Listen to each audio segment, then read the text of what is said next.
Meet the ancient giants of the plant world. These are the gymnosperms, the naked seed plants you must master for NEET. Let's break it down in 2 minutes. Gymnosperms means naked seeds.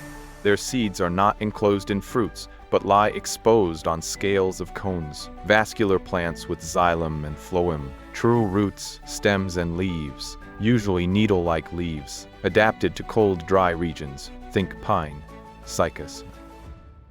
Brick, gymnos naked, sperm seed. Gymnosperms have tough leaves with thick cuticle and sunken stomata, perfect for dry conditions. They produce cones stropily instead of flowers. Male cones produce pollen grains, dispersed by wind.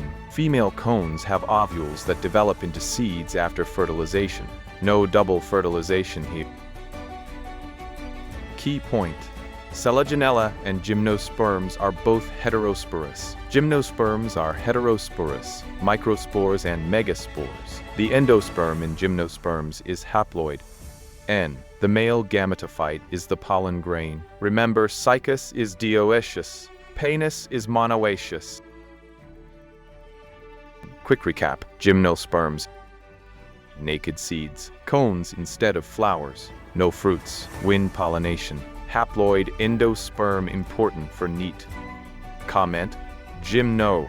If you want more quick NEET crash courses, like, share, and subscribe for more 2-minute biology lessons.